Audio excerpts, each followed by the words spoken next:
This is Tomo Hussain reading for reviewer Richard Wakeling.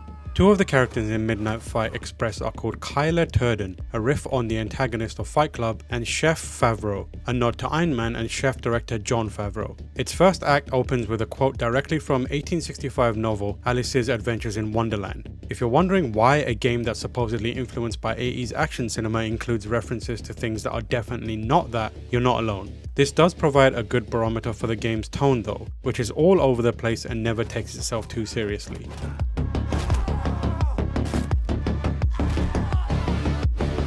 Midnight Fight Express's period-specific action roots are only really reflected in some fantastically violent gameplay, pitting a one-man army against a never-ending slew of bozos, cronies, and crooked cops. There's very little to the game beyond its combat. Midnight Fight Express is essentially a modern beat-em-up, ditching the usual side-scrolling 2D sprites for 3D fisticuffs and an isometric perspective. Its action is fast-paced and kinetic, only letting up when the story gets in the way, and the sheer breadth of motion-captured animation is both impressive and surprising for a game developed by a studio as small as Humble Games. At its core, Midnight Fight Express functions similarly to the Batman Arkham games. You're often surrounded by combatants, but your fighting prowess allows you to quickly dash from one enemy to the next, with rapid combinations and counterattacks when an attacker lunges at you. You can dodge to avoid those wielding baseball bats, knives, and the like, and there's a fantastic sense of weight behind each bone-crunching strike that's inherently gratifying. Guns, in particular, are punchy and appropriately lethal, and there's a responsiveness to the controls that makes clearing rooms of enraged goons particularly satisfying. The only downside is that both finishers and your revolver are mapped to the same button, resulting in a few too many instances where you'll waste a rare shot when you wanted to finish off an enemy with a quick flurry. It doesn't take long for your repertoire of deadly moves to expand as you climb each branch of the skill tree, and it's here where Midnight Fight Express starts setting itself apart from those Batman-inspired beginnings. Your basic attacks begin to evolve, incorporating ground pounds, brutal uppercuts, and power slides that sweep enemies off their feet. Later in the game, you gain access to a rope that lets you drag unfortunate foes towards you or hurl them around in a circle to knock over their buddies. There's also a single-shot revolver that utilizes unconventional ammo types, including electrified bullets and homing mines. Eventually, you can also transition from combos into lethal grabs and finishing moves. Once you've grabbed hold of an enemy, you have a number of options available to you, from manhandling them to the ground, where they're greeted by a hail of fists, to hoisting them up above your shoulders and hurling them into the nearest wall. Finishes, on the other hand, are brutal and sometimes funny exclamation points at the end of a combo, allowing you to snuff out an enemy's tenure with furious aplomb. These finishes incorporate Muay Thai, Taekwondo, Hapkido, and wrestling techniques, so there's already a basis for plenty of variation. Variety is the spice of combat after all, at least according to Midnight Fight Express.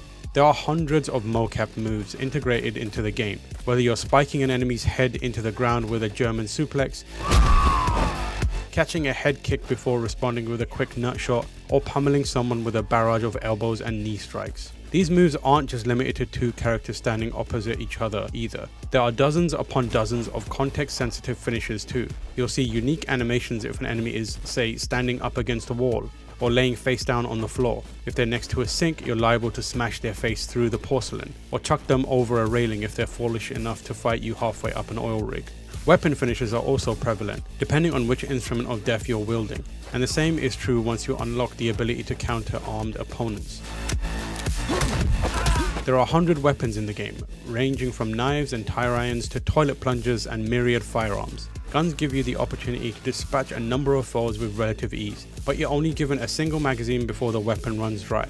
Melee weapons are the predominant tool of choice, with each environment presenting a sandbox for you to experiment in. You're incentivized to indulge your creativity by a scoring system that ranks your performance at the end of each level. This means delving into your own arsenal to diversify your killing blows, but also making use of the environment. This might include picking up and using various weapons, knocking enemies off their feet by kicking chairs and cardboard boxes into them, or lobbing an explosive that instantly turns anyone caught in the blast's radius into giblets. This scoring system and the addition of various level-specific challenges and leaderboards adds to the gameplay's replayability. There are 41 levels in total, which sounds like a lot, but they rarely ever run for longer than 5 minutes. They're diverse too, encompassing sleazy nightclubs, high-rise buildings, subway tunnels, and a satirical game studio where you pummel devs with pillows and Nerf guns. Occasionally, you'll hop on a jet ski or motorbike to break away from the norm, and some of the levels feel wildly different because of the spaces you're fighting in. Clashing with enemies on a construction site, where there's room to dodge and a chance to throw people off a half-completed building, isn't the same as fighting within the cramped confines of an elevator. Sometimes there are other factors too. One of the early levels sees you moving through a train car while battling a conveyor belt of enemies within its tight quarters. Meanwhile, a helicopter is following outside and firing through the windows. You end up competing for the safe space between each window, but you can also use the sniper rifle to your advantage, since the enemies on the train are just as susceptible to it as you are. The whole game is also complemented by a thumping soundtrack from artist Noise Scream that perfectly matches the combat's thrilling rhythm.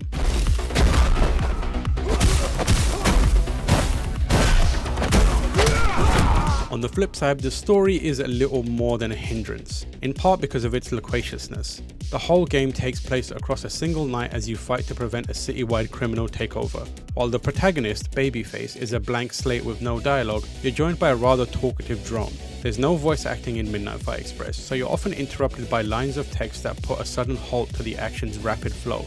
Much of the dialogue feels gratuitous, frequently lending background information to enemy types that add nothing of substance. There's some fun satire sprinkled in throughout, but the story's attempts at earnestness fall flat because the protagonist is such a non-entity, so it's tempting to skip past any dialogue and get back to the action. There's little more to Midnight Fight Express beyond its blood-splattered combat, but its skirmishes offer so much depth, variety, and satisfaction that it doesn't necessarily need much more. Repetition does begin to creep in as you approach the credits, yet the multitude of mo-capped animations ensures that you're still seeing new ways to batter enemies unconscious 5 hours in, and speaks to the excellence a developer can achieve when motion capture is utilized so extensively. It faces some stiff competition to stand out, with the likes of Sifu and TMNT Shredder's Revenge offering different takes on the genre, but it's easy to recommend Midnight Fight Express to anyone craving an accomplished brawler.